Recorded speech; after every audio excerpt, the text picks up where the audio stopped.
had I known I was trading quality of life, like I did at one point get to a place where I told my mom and my husband, if my choice is to live until I'm 80 and feel the way I do right now on this treatment plan, or die at 40 and feel better like I did before I started this treatment plan, because I didn't feel bad when I was diagnosed.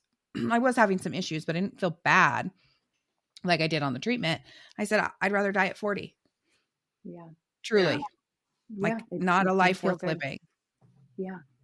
And, this is why functional medicine is so great to use as a supplement to your traditional healthcare, because you found me earlier and you said, okay, great. You're going to do the prednisone. That's great. That's going to take care of a lot of what's going on. But let's also do this. Hi, I'm Cheryl Medeiros. And I'm Colleen Hungerford. And this is We're Doing This Right? A podcast for the whole woman, mind, body, soul, and business. It's humor infused, as real as it gets, inspiring, and you'll walk away with real usable tools for life and business. If you love what you're hearing, please share with a friend, subscribe so you'll never miss an episode, and rate and review whenever you listen. So find your earbuds, lace up your walking shoes, or cozy up with a beverage of your choice. It's time to dig in. We are doing this right. I think every time we do this, we do it a little bit righter, right? I think so. Yeah, practice makes perfect. I agree. Do you regret prompting me to start episodes by talking about we're doing this right? No, I love it every single time, because I think every single day I have a different answer, and sometimes I feel like I'm not doing it right, and sometimes I feel like I am like crushing it. Today I feel somewhere in the middle of those things. So Okay, good. Yeah. I just don't want to annoy everybody with my routines, because it turns out I'm a creature of habit. I didn't know. I love it. Today we have a guest, and it is Dr. Sheila Saltzman. She's my functional medicine doctor, and she's my physical therapist. So she is a physical therapist, an exercise physiologist, a functional health expert. She has 25 years of experience, has been both the provider and the patient, and is truly and obsessively dedicated to helping others put together the pieces of their health puzzle to figure out what works best for them so they can achieve optimal health. Hi, Sheila. Welcome. Hi. Good morning. I'm so excited to be here. We're so happy to have you. So I have a pretty complicated health puzzle, which is how I found my way to Sheila. And she was very, very helpful at helping me just feel human and better. And so I sing her praises constantly. So Sheila, tell us how you got here. Who are you? Tell me everything. Yeah. Well, it's a long journey, but I feel like it's been a pretty linear path in terms of profession. So I started out doing exercise physiology. I was always an athlete. I was really interested in fitness, and of course graduated and became a personal trainer, like most people do that study exercise physiology. The personal trainer for a long time, 7, maybe 8 years. And, I started to see a lot of people had injuries. I really wanted to help them a little bit further, really have a better understanding of the human body. So I went back to school and I got my doctorate in physical therapy. And then, of course, came out of PT school and realized that there was more to the puzzle than that. Everybody had more going on than just their injury. And I was noticing like some people would get better, some people wouldn't. And I started to see that there was a connection with nutrition and a connection with lifestyle and a connection with inflammation. And that just led me deep down that rabbit hole of understanding more of a holistic picture of health, which ultimately led me to functional medicine. And that's the path that I've been on since. And it's taken a while, but I feel like I've got this nice collection of all 3 professions, and it kind of all comes together. And I've got this nice bird's eye view of the human body when I'm working with my patients. So that's been my professional journey. I think one thing I didn't say about you, though, that is very important is you're also a female entrepreneur. I am. Yeah. I forget that sometimes, but heck yeah, I am. Yes, you are. Yeah. You run a badass business. Thank you. When you talk about functional medicine, what does that mean? And how is that different from me just going to see like my primary care physician or like a regular PT? Yeah, I'm glad you asked that, because the term functional medicine doesn't really tell people what it is. And I think more recently, I'm noticing people are using the term functional health in lieu of functional medicine, which I really like, because it's functional health. It's how the body is functioning. So when we go to see our primary care doctor, traditional medicine, as you would, they're really treating diseases, right? They're looking for the big ticket item. They want to see if you've got something that requires surgery or medication. So they're running tests to rule out disease, and they're prescribing to treat the disease. They're practicing medicine. In functional medicine, we really want to be a little bit upstream from that. We want to catch things before they become a disease. We want to look for the dysfunction before it becomes disease. So we're looking at the whole body as a whole. We're looking at how the different body systems interact with each other. And that's what really drew me to functional medicine, because as you guys know, you've been to doctors, there's a specialist for everything. The rheumatologist, the oncologist, the orthopedic doctor, and they're not looking at all the other different body systems, but they're very, very much intertwined. Your gut affects your hormones affects your mood. It's all full circle. And so in functional medicine, we're looking at the big picture. We're looking at all those things and putting it all together. Yeah, that makes sense, because if you're, and I'm not an expert, but I have experience in this space. Like, it never made sense to me. Like, people would be like, well, I'm not picking on chiropractors because I love chiropractors, but they'd be like, just go to the chiropractor and you'll be fine. And it's like, okay, cool. There is a space for a chiropractor to do the adjustment, but then what's happening that's causing the malalignment of the spine? And there's a muscular dysfunction, but what's happening there? Like, there's too many. Our bodies are not independent systems. They all rely on each other, right? That's the idea of functional medicine. Okay. And there's and they call it like root cause medicine for a reason, right? Like when you go to the doctor, they primarily treat the symptom, right? Like, oh, you're having reflux, here's medication for that. You're having pain, here's a medication for that. That doesn't get rid of anything. Like, you have to go, where did things go off track? Like, what caused this? Like, what in my life made my body go haywire? And that's root cause. And, really finding the root can prevent, injury or illness in the future. So same thing with chiropractic and physical therapy, right? Like, what caused this issue? Yeah. And I argue that pharmaceutical drug that they're giving you to treat this one symptom over here is oftentimes causing other symptoms over here. Right. So my kidney disease, when I was treated for that, which was aggressive, and Western medicine was the thing to do for that based on conversations I had at the time, they gave me my primary prescription, and they gave me then 4 other prescriptions to support all of the symptoms that was going to cause for me. Yeah. And that drug also, I think, triggered several autoimmune diseases in my body, and I have never been the same after taking that. So bummer. Yeah. There's consequences, and then they don't offer alternatives, like, this is what you have, this is the solution. They don't go, or this or that, It's like, this is the medication that we treat this with. And that very often isn't a conversation what those side effects are going to be, it's disheartening. Yeah. Yes. And knowing what I know now, when I get a diagnosis or when I hear anybody get a diagnosis, I'm very quick to say, get a second opinion, talk to people with that disease, look a different route, like, see what all options are out there before you take a single pill. Because by the time I took that first, they put me on 80 milligrams of prednisone. By the time I took that first week of 80 milligrams of prednisone, I was locked in. I had to now taper off that 80 milligrams regardless of what I did. So we were committed to that treatment path, where then I learned, some doctors don't do that. Right. And now I know 10 years, 12 years later, actually that treatment method has completely gone away. Yeah. So not to belabor the point, and I want to ask you so many questions, but also, like, when you talk about treating with a pill for a specific thing,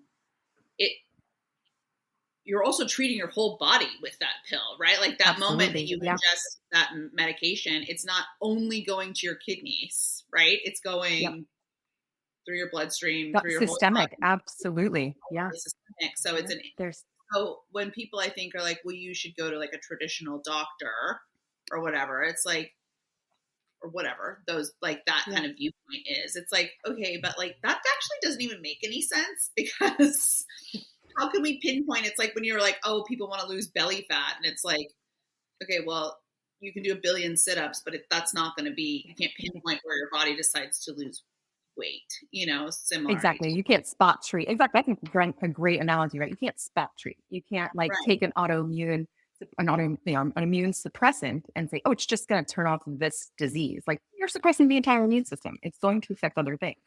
Right. So absolutely. There's consequences. And, I don't want to poo-poo traditional medicine or conventional medicine. There's absolutely a time and place for medications, but I love, to Cheryl's point, like, okay, get a second opinion, see what your alternatives are. I see this a lot, like with thyroid disease, for example. the medical treatment is medication. And I have a lot of patients that come to me and they're like, well, I haven't tried lifestyle change yet. I haven't tried diet change yet. What are those options? What can I do in my life before I do the medication?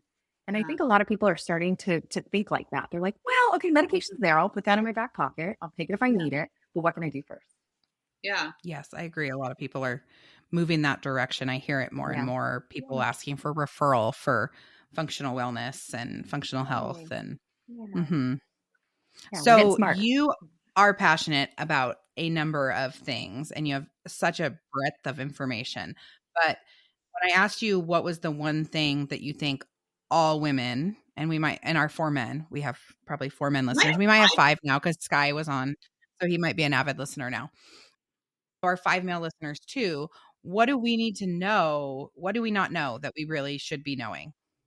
Yeah, a topic that I love talking about, especially with women, is the gut. And primarily, I mean, with everybody, of course, men get gut issues too, but with women, it really plays a role in our hormones.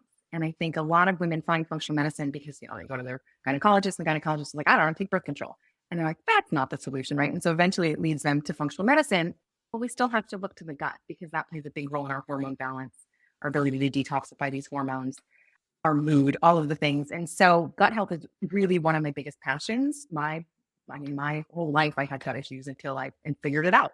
And I think people learn to just live with these issues, whether it's diarrhea, constipation, gas, bloating. They're just like, oh, this is my new norm. This is how I live. Yeah. And I think that we don't have to live like that. I think, and even, going back to that whole conventional medicine model, patients go to the doctor and they're like, great, I'll put you on this acid blocker that will fix all your problems. And that actually, temporarily they get a little bit of relief, but how do they get off of that acid blocker now? What's the next step?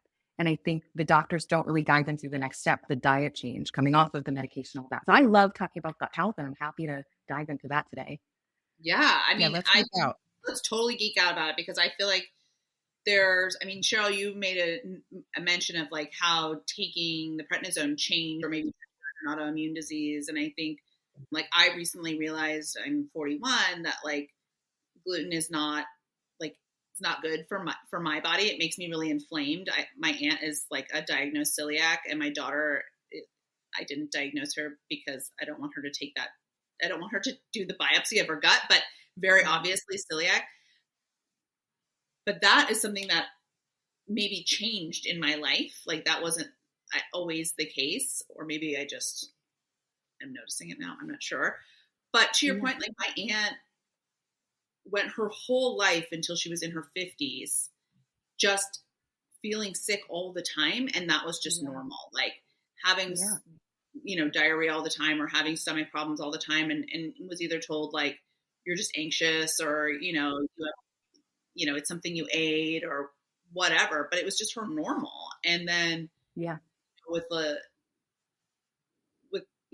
doing a little bit more research and the more prevalence of celiac disease, they were able to kind of diagnose it. But I mean, I can't imagine going 50 plus years feeling like shit all the time. Yeah. And so many people do, and if you're not digesting your food well, if that system is not working, you're not absorbing your nutrients well. If you're not absorbing your nutrients, you're not supporting your body in all the ways that it needs to make neurotransmitters, to make everything that makes your body function well. So digestion is really, really critical. It starts with digestion. And, and really a lot of people are trying to self-treat their gut too. There's so much information out there with other podcasts and books and all that, but it's really very specific. I try not to be very dogmatic in my approach. I don't put everybody on a keto diet or paleo diet or vegetarian diet. I do use elimination diet quite a bit, but the key is how do you come off of that elimination diet? How do you start to reintroduce the foods? And I would love to talk about that today because I think that's one of the areas people come in and they're like, I went on a low FODMAP diet 2 years ago and I can't seem to reintroduce foods. That's not a way to live. Yeah. So talk to us about that. So say I come in and I'm like, listen, I think I now have some sort of inflammation situation going on just because that's kind of how I feel. And I'm feeling really tired and I'm feeling kind of yucky and I'm 41 and like, I don't know, maybe I'm perimenopausal. Maybe I'm not, I don't know. Like, so how does that conversation, like somebody comes into you, then how do we go from there? Yeah, perfect example, because that's a good portion of my patient population. And, initial visit, we're spending an hour together really diving into this. It's not just the gut health, but we're going to talk about the symptoms of hormone and how their cycle has changed and lifestyle, stress, sleep, energy, mood, everything. But for the gut stuff specifically, I really love to do functional lab testing. And this is one of the areas where functional medicine really shines, because the conventional doctors will do a colonoscopy, maybe an endoscopy. Hey, everything looks good, you're fine. And the patient's like, I'm not fine. Like, I get gas and bloating every time I eat. I'm going to the bathroom 8 times a day. Or some people, go to the bathroom twice a week. I mean, people are, that functionally things are not well. And the doctors go in and they look for mechanical issues. They look for, esophageal issues or bowel issues, polyps, something that's causing the issue, something mechanical. But that's not always the issue. There's a functional issue. And so with lab testing, we can really get to that functional issue, because we can look at the microbiome. We can look to see your digestive enzymes. We can see if there's undigested food particles in your stool. We can look for markers of inflammation. So there's so many different things that we can look at. And then that guides the treatment. Okay. So everybody's a little bit different. Sometimes I look at the microbiome and there's an overgrowth of bacteria. And, patients come to me, they go, oh, my friend said to try this probiotic. It worked great. I've been on this probiotic for 6 months now and it's not doing anything. And I'm like, whoa, maybe we need to stop the probiotic and test your microbiome. You could have an overgrowth, which is causing the issue. And how often should that microbiome be tested? Yeah, that's a good question. In a healthy person, you potentially don't even need to test your microbiome, but your microbiome does shift over time. Our diet shifts it. So diversity in our gut will shift it. So let's say you're vegetarian and you test your microbiome and then you continue to be vegetarian for 6 months and you retest your microbiome, it's probably going to look very similar. But if you change the diet up, you start getting more variety of fiber in your diet, you shift some things around, that microbiome will change. And the microbiome is it's also one piece of the puzzle. And it's actually an area that I tread very carefully, because again, people just want to take that probiotic. They think that that's going to be the thing that fixes everything. And very often I don't even recommend a probiotic unless I've tested the microbiome, because you don't want to start. Yeah. So like the gut, I always think of the gut as like a garden. And I love this little analogy. You guys will humor me when I say it. But in our gut, I think of your gut, if you think of your probiotics as like seeds in a garden. So whenever we're taking a probiotic, or we're eating foods rich in probiotic like sauerkraut or yogurt or kefir, we're planting seeds in our garden. That's great. We want seeds in our garden, but then we also want to fertilize our garden. So if you were taking a probiotic, but then you just ate like junk food all the time and you never ate good digestible fiber, you're going to have to keep taking a probiotic, right? Because you're not fertilizing the garden. You have to keep planting seeds. On the flip side of that, if you've got a good microbiome, good probiotics in your gut, and you're eating good digestible fiber, lots of variety of plants and fruits and vegetables and seeds, and you're feeding that microbiome, you're fertilizing the garden. So in a healthy gut with good seeds and good fertilizer, you're going to produce what you need to produce, which are called short chain fatty acids. I like to call them postbiotics. You may have heard that term before. And postbiotics are really critical for gut health because they lower inflammation in the bowel. This is really preventative for us for reducing risk of things like ulcerative colitis or Crohn's or any type of inflammatory bowel disease or even colon cancer. So this is why you hear heavy meat eaters have a higher risk of colon cancer. It's not the meat, it's the lack of fiber, it's the lack of those short chain fatty acids. And so we really want this system, this metabolism of our microbiome to work well. We want the seeds, we want the fertilizer, we want the postbiotics. And so when we test, we can see where that breakdown is. And in my case, I see very active population. I work with very type A, hard charging, go get them kind of gals. And a lot of times they're eating really nutritious diets. And they're like, I don't know what I'm doing wrong. I'm eating all this, all this variety of veggies and my gut is just a mess. And lo and behold, they've got an overgrowth of bacteria. And so it's not just bad bacteria. We can have too much good bacteria in our gut. You have to weed the garden every once in a while. If you just keep fertilizing and never weed it, you're just going to get an overgrowth. That is so another place we need to figure out how to balance. Yeah, exactly. Interesting because I want to say, I have never heard, everybody is always everybody should be on a probiotic. Everybody should be doing, and you're like, okay, and I think this obviously makes sense, right? But it's the thing that you hear all the time. If you want to lose weight, you should be on a probiotic, or you should be, anytime you hear gut health, people are like, oh, just take a probiotic. It's no, totally. And you it's walk into a store and they're selling just bulk packaged probiotic. And what I'm hearing from you is oh no, you may need a very specific probiotic for your microbiome and what's happening in your gut. Yeah. It's so very nuanced. And now, to confuse the general public even more, you go to get a probiotic and you're like, oh, this one has prebiotic in it. What the heck is a prebiotic? And that can create a lot of gas and make things worse before it gets better. And so Yeah, it's good to have somebody kind of guide you in this and be like, well, okay, let's come off of all the probiotics for a little while. Let's find your new baseline. Let's see where you land, and then we'll go from there. Okay, so we come in, we do the blood work, and you're analyzing obviously more than just the gut biome. What are some of the other key things that you're looking at in that blood test? Yeah. So, well, for the gut health, it's a stool test, but absolutely we can do blood tests too. So, looking for markers of inflammation. I very often look at micronutrients, and that's a good sign, right? So, if your hormones are out of balance, your thyroid is off, you feel tired all the time, there's a good chance there's some nutritional deficiencies behind that. And again, going back to the gut, if you're not, this microbiome that we're talking about, that microbiome plays a really big role in how well we absorb nutrients from our gut, from the food that we're eating. And so if you've got nutritional deficiencies, we have to heal the gut. Otherwise, you're going to be on a multivitamin the rest of your life.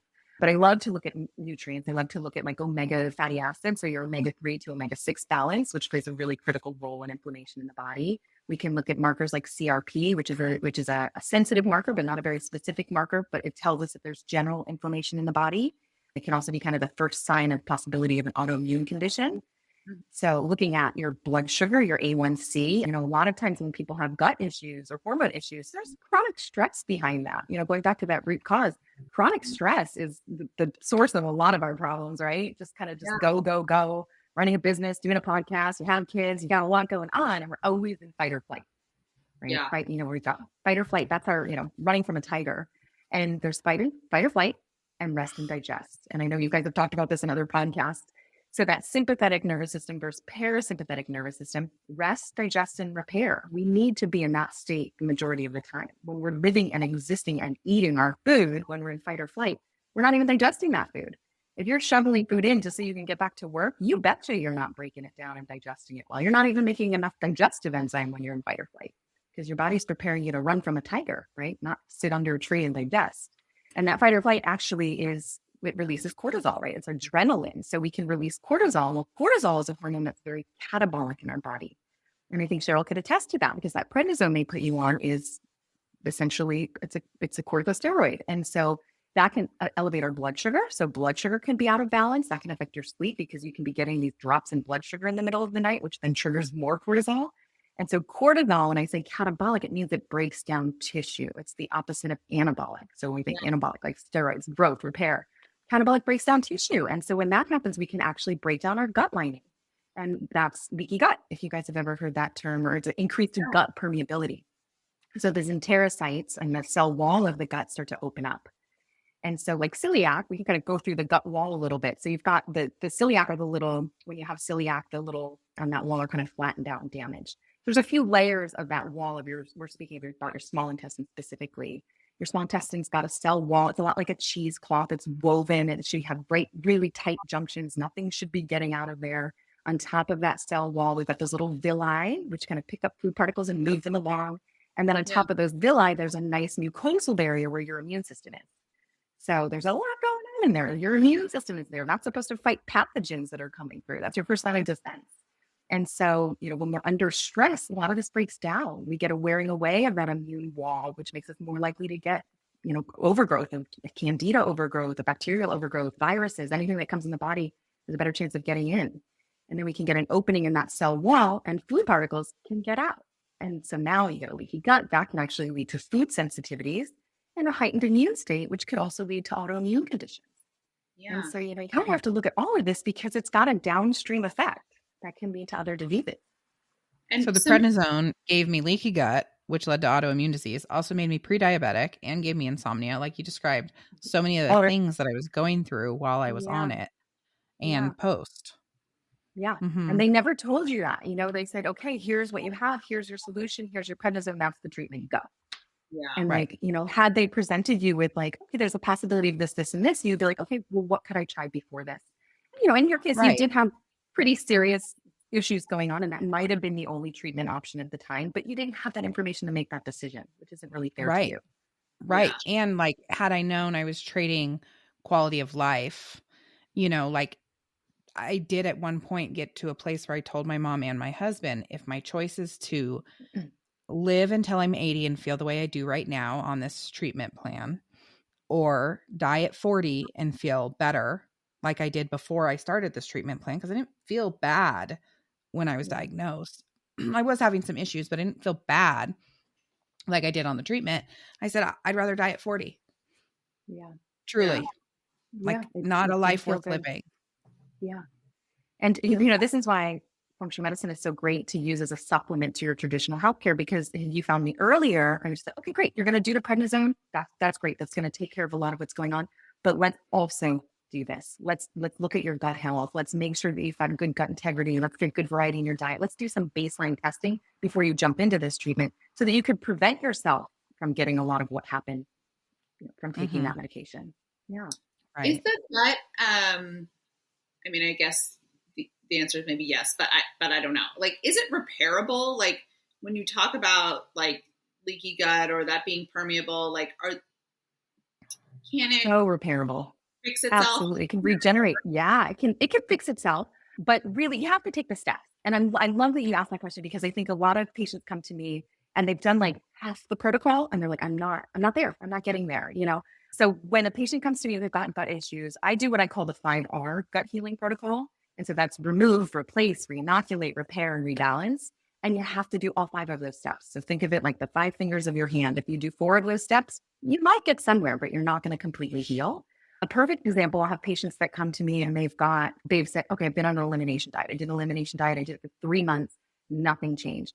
I brought the foods back in. I'm exactly back where I started.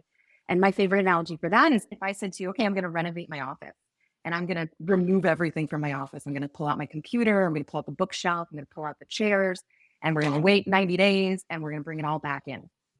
I haven't renovated my office. I haven't changed anything. I haven't painted the walls. I haven't changed the floors. I haven't done anything to change the surface. And so that's really the remove part is just the first piece of the puzzle when you're talking about gut healing. It's also nice time, really opportunistic time to do the rest of the protocol so that you can heal that tissue. You've got those gnarly foods out that are causing the trigger, that are causing the gut distress, that are causing the inflammation, that are causing all these issues in your body. Those are gone. Great. Now let's replace digestive enzymes. Let's bring some things in that can help you heal. Let's do a little bit of fish oil. Let's do L-glutamine. Let's heal that gut wall so that we can eventually and successfully bring those foods back in. And I love teaching people that, because that's like the aha moment. They're like, oh my God, I've just been banging my head against the wall, restricting myself and keeping all these foods out for so long. And here I am back where I started. Yeah. Like, well, great. Let's make good use of that time while you're doing an elimination so that you don't have to be on an elimination diet for life. Yeah, because that's sucky. Like I feel like for my daughter, she's like doesn't do well with gluten and she doesn't do well with dairy. And at one point, like soy, she's like 2 and she's no gluten, no dairy, no soy. And it was like, then especially when it comes to kids, and I think we're seeing this now, I see it a lot more in kids, at least at like our school, with different food sensitivities and allergies and stuff like that.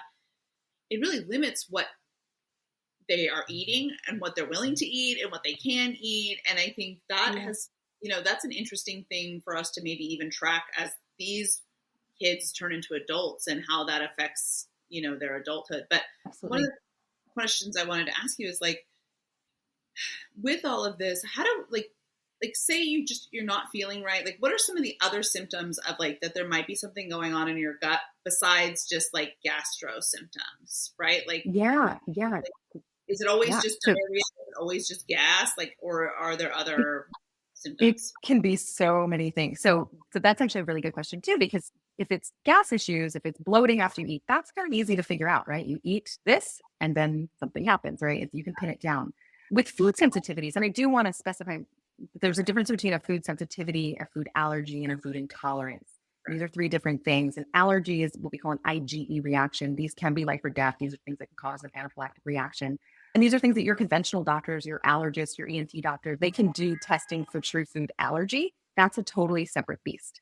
And an intolerance means that you don't have the enzymes to break down a food. And so most common one that we hear of is lactose intolerance. That's different than a food sensitivity. That means that you don't have that lactase enzyme to break down that lactose. And that's easily solved too, because you can take capsules that contain these enzymes that can help you to break down these foods. And they make those for dairy as well as gluten. A food sensitivity is a little bit harder to pin down. A food sensitivity is sometimes some people call it a delayed onset reaction because it can take up to 72 hours to happen. So Yeah. it's, you eat something, you eat it on Monday, Thursday, you've got a rash on your arm or brain fog. It can cause anything that inflammation causes. So the things that I see the most: brain fog, heart palpitations. If somebody has anxiety and they're sensitive to food, that food can trigger those anxiety symptoms, rashes, itchiness, mood dysregulation. You can just feel cranky for no reason. Menstrual irregularities, bloating. Bloating is a huge one. Once people figure out what they're sensitive to and they pull those foods out, they just feel so much less inflamed in general. Joint pain is a big one. I think that's a way a lot of people find me because, from PT to functional medicine, I'm seeing patients that are like, this back pain just won't go away. And we do some testing, and lo and behold, there's some foods in their diet that they're eating very regularly that once they remove them, they're like, pain's gone.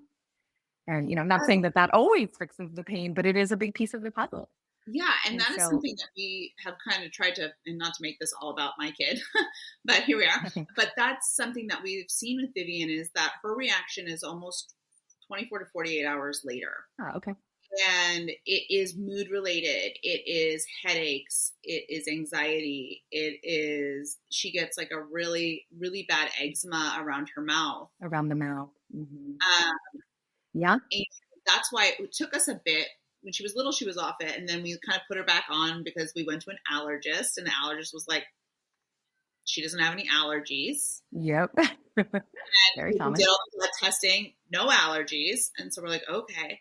But what I started to notice was her mood, was her anxiety, was what was presenting as anxiety. And in this like, but it wasn't the stomach. She was having stomach pain, but it wasn't like she ate a bagel and then got diarrhea, which is, I think, sometimes what we think is going to be. So it took us a bit to kind of suss it out and realize, like, hey, these symptoms are not because she's just a cranky 8-year-old. It's because she feels like shit, Yeah, she's inflamed. Yeah, she's a perfect example. Like, she's a perfect example for us to talk about. So the celiac, again, she's the one that you haven't tested because you didn't want to have her do the biopsy. So you make a really good point. Like, celiac would be, you eat the bagel, you have stomach pain, you have diarrhea. Like, that's true celiac. And celiac is an autoimmune condition. Food sensitivity can be completely separate. You don't have to have an autoimmune condition to have a food sensitivity. There are people that don't have celiac that can still have food sensitivities, but those are perfect examples of things that people experience, especially like a periorbital dermatitis, like those rashes around the mouth. Some people will get sores in the mouth. Some people can like have trouble swallowing. They're like, for some reason now all of a sudden they can't swallow. And so there's all sorts of different ways that this can manifest in the body. And again, for healing, so we can use your daughter as an example. First, we have to identify what food she's sensitive to, because if she's got the wheat and the dairy and the soy out of her diet, but she's still having these weird reactions, there could be something else that's going on. And now, like I mentioned earlier, she doesn't have them when we're off gluten. She doesn't have it. That was like a very quick identification that we realized, like, within a week, it all stopped once we eliminated it. It was insane. Yeah. But wheat, she's a great case. Wheat is interesting. And I should mention this because wheat, we always think wheat gluten. And I hear people say that. I was actually at lunch with some friends the other day, and this woman was talking about how, this whole gluten sensitivity thing is so overrated, blah, blah, blah. There's such a small portion of the population is celiac. And I'm like, yes, but it's not just the gluten reaction people are having. Celiac is its own beast. Celiac is a diagnosable autoimmune condition. People can have a wheat sensitivity, and there are tests that you can do to see if you're actually reactive to the different proteins in wheat. Gluten is only one protein in wheat. Those are not synonymous terms. Gluten and wheat are not the same. Wheat is like the umbrella. Gluten is one protein. There's other ones like gluteomorphin and glutenin and gliadin. And so you can test for those other proteins in the wheat. And this is where people, again, another aha moment, we test them like, you're not actually reacting to the gluten. You can do some barley, you could do rye if you want to, but it's the other proteins in the wheat. And I love using sourdough as an example because people always ask, can I do sourdough? I'm like, well, if you were celiac, you might be able to get away with sourdough because it ferments out the gluten, and that's your nemesis if you have celiac. But if you have a wheat sensitivity, that flour is still wheat flour. There's other proteins in there that could be the trigger for you. Yeah. So I suspect your daughter might have a wheat sensitivity. Yeah, I mean, we to the point now where, like, even things like, we look at ingredients like malt has wheat components to it, and so we'll like, she can't eat Rice Krispies, where everybody thinks Rice Krispies are gluten free, right? Yeah, malt in it, which makes it technically not good for her. So it's so it's so I think the point of all of this is like it's so intricate, right? Like that's what I'm getting from you is like everything is so like everybody's body is so special, for lack of a better term, but so intricate and so specialized that well, we can talk about, like you said, like, there's no just panacea of like everybody do this thing and your gut's going to be. We're all unique snowflakes. We really, really, truly are, because there's so many different variants, right? Like it's not just your gut health. Your gut health doesn't live in a test tube by itself. Like there's other variants, your sleep, your stress, what's going on in your life, how much sunlight you're having, your vitamin D levels. Like there's so many other influences that could be impacting your gut health. If everybody got the same healing protocol, this would be easy. We would all have perfectly functioning guts. But there's so many other variables. And that's why I think a lot of people kind of hit a dead end with their gastroenterologists. Again, they're wonderful. I think, I love when patients go to the gastroenterologist first to rule out the big things, but then they hit a dead end. They're like, that didn't help. Again, colonoscopy was normal. So now what? And so we have to look at those other factors that are playing a role in the function of your gut. When I was investigating my kidney disease, the first specialist they sent me to was a urologist because we were hunting down blood and protein in the urine. And the urologist said to me when they finished my bladder scope and realized there was nothing like functionally wrong, like, sometimes people just have blood and protein in their urine. And I was like unexplained. And I'm like, I don't think so, bro. Like, how is that an explanation? That's not Isn't that scary? It's scary. And I think sometimes, doctors are, we think they're supposed to have the answers. And it's rare for a doctor to admit, like, I don't have the answer for you. Maybe you should see somebody else. And sometimes they do. Sometimes they pass you off to a different specialist. But a lot of times they present it in like, well, I don't see anything, so there's nothing there, and that's really daunting and frustrating for the patient because they don't know who to go to next. And scary. Because I see that a lot. At the time I didn't know, but over years I've like gotten educated enough to know like, okay, don't accept that. Like keep going, keep going, keep going. But so many people just accept what they're told. So many people don't question authority. It's not in people's wheelhouse to. And that's also like kind of culturally specific. Like I'm a very privileged white woman and I'm allowed to question authority, but there are different demographics of the population that don't have that privilege, that have been raised to not question authority because it's not safe for them. So like, what are we doing to their population by sending them to modern medicine and then they hit a roadblock and they just accept it? And then, what's happening to their death rates? And it's a big, scary thing. Yeah. And even generationally, like I'm loving now the younger generations are referring their parents. Like I have a lot of patients, they're our demographic, they're our age. And they're like, my mom has been dealing with gut issues for years and her doctor just keeps putting her on this medication. I want to do functional testing on her. We want to figure this out. And it's great. It's the thing that gets the momentum again. It gets the ball rolling in the right direction. Otherwise they would have just kept taking that acid blocker that they've been taking for years, Yeah. And I think also that generation, like we're talking about our parents, right? There was such a diet culture that was happening in the 80s that probably just destroyed everybody's guts. Oh, absolutely. Right? Absolutely. Yeah. The low fat. The low fat, but it was also like this is because this was the world that I was sweeteners.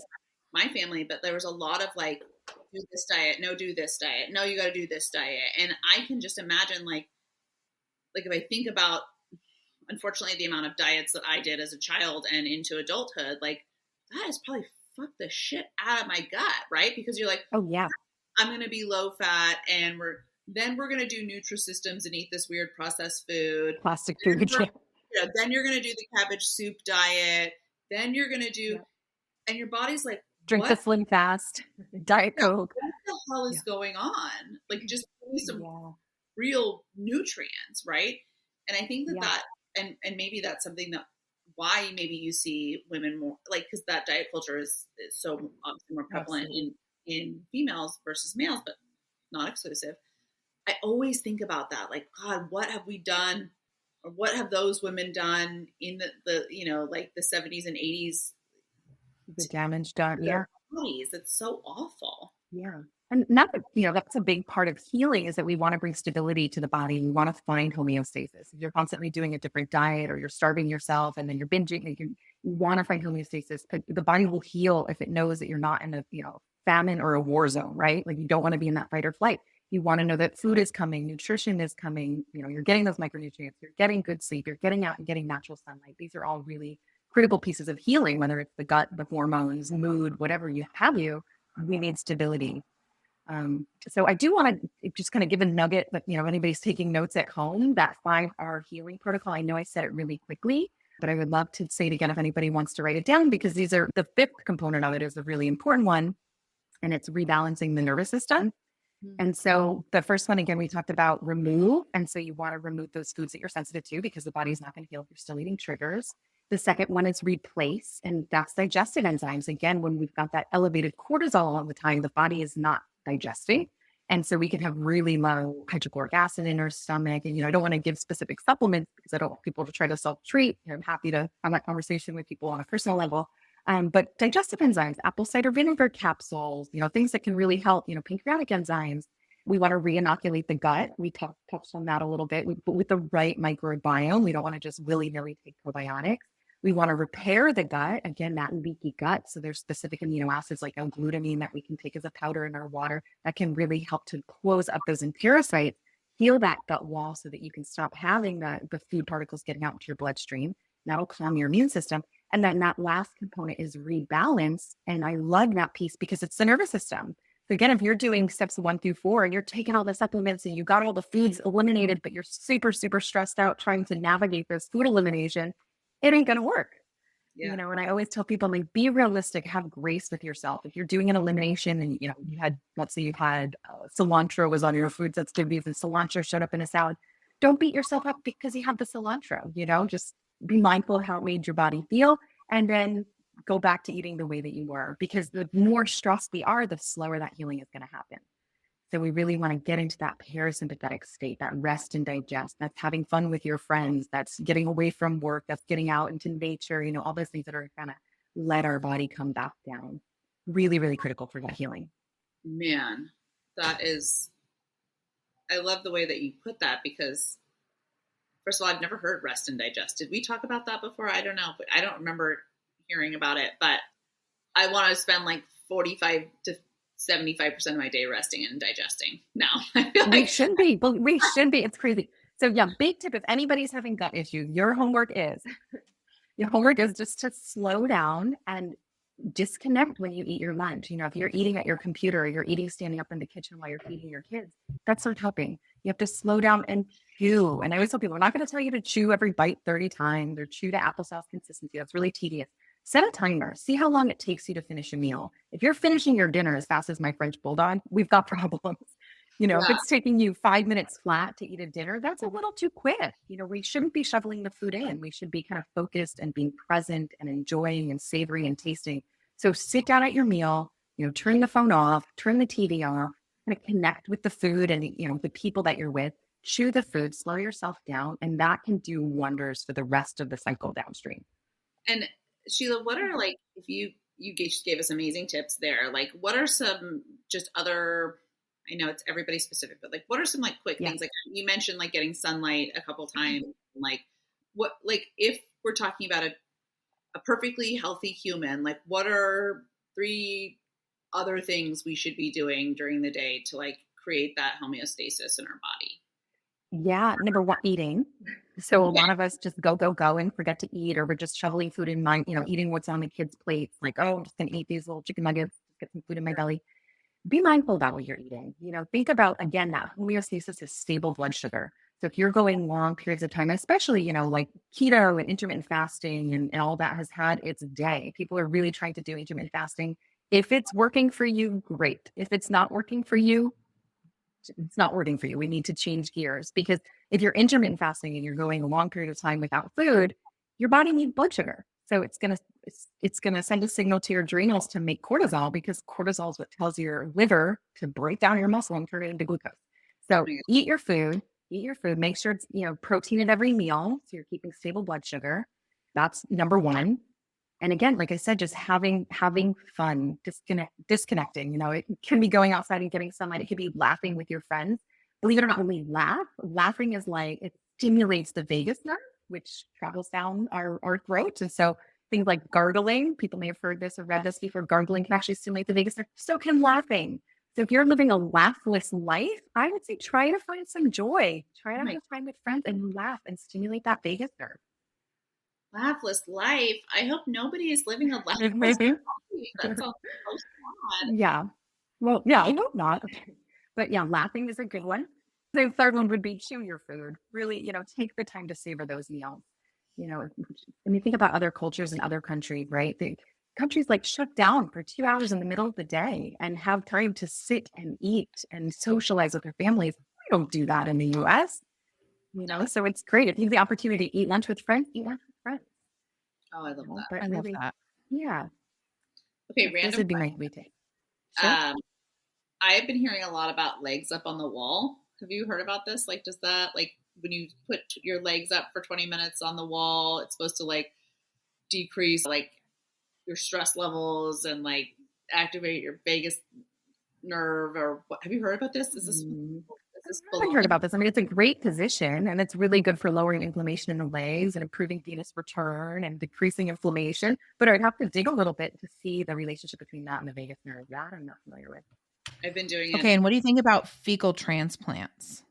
Ooh, that's a whole nother podcast. So fecal transplants can be a game changer in the world of infection like Clostridium, C. diff. They're legit. So our microbiome plays a big role. And I think we're moving in that direction, actually. So now that it actually is used in the medical world when people have an infection called C. diff, because it's very resistant to antibiotics. And so they can actually take the transplant, it's exactly that, transplant the fecal matter from another person and totally regenerate and change and shift your microbiome. And it can actually help people to heal. And I think we're going to move in the direction where they're doing fecal transplants for weight management, right? Because our microbiome plays a role in how we extract calories from food and keeping our weight stable. So I think we're definitely going to be hearing more about it in the future. Where are we transplanting it to? Your booty rectum. hole. It's being transplanted into your large intestine directly to the source. Wow. Okay. So do not try this at home. This is not a DIY. Well, I've heard warnings around you could your mental state could change too based on the microbiome you take, because it affects everything. So don't insert a crazy person's just because they're skinny, don't take that person's microbiome because it might affect if they're crazy, you might become crazy and skinny. I mean, pick your poison. So it's so true. I hear that. We need to source out the really happy skinny people and take their food. Exactly. Mm-hmm. Yeah, I hear that all the time. Patients will tell me, they've had anxiety their whole lives. They just thought that's who they were and how they were, and then we heal their gut, and the anxiety is gone for the first time in their life, and it's mind blowing. I didn't even know I could feel like this. So they're very, very much related. Yeah, super cool stuff. Well, Sheila, you've been a wealth of information as always. Where can people connect with you, and do you provide services virtually? Yes, I do. So yeah, I'm here in San Luis Obispo for live appointments, but I do also offer telehealth video consultation, and I can be found at Mindful Health Flow. I have a website, mindfulhealthflow.com. I'm also on Instagram. If you want to DM me there, Mindful Health Flow on Instagram as well. Yeah, and for our listeners, that's SLO. There's no W at the end, correct? For our non-slow. Yeah, it stands for San Luis Obispo. Yeah, we're so cool out here. Well, yeah, and I am accepting new patients, so I'm happy to meet with anybody that would love to connect. Oh, awesome! Thank you so much for being here. Thank you for having me. We just made Alexa's day. June joined me for the last 5 minutes of the interview, everybody, in case you don't have your camera on and you started to hear little tiny voices that said, "Don't say booty hole." That was my 3-year-old. Oh my God. I'm going to have to go back and listen just so I can hear that. Awesome. Well, this was such a pleasure. Thank you, guys. That's a wrap. Thank you for joining us on this journey of laughter, life, and growth. And remember, you're not alone on this path to success. We're right here with you every step of the way. Please remember to hit that subscribe button so you never miss an episode. And if you found value in today's conversation, we'd be thrilled if you would leave us a review on your favorite platform. Your feedback means the world to us. And don't forget to share this podcast with your friends, family, and anyone who could use a good laugh and some practical insight into navigating the challenges and triumphs of our minds, body, soul, and business. Remember, we're doing this right.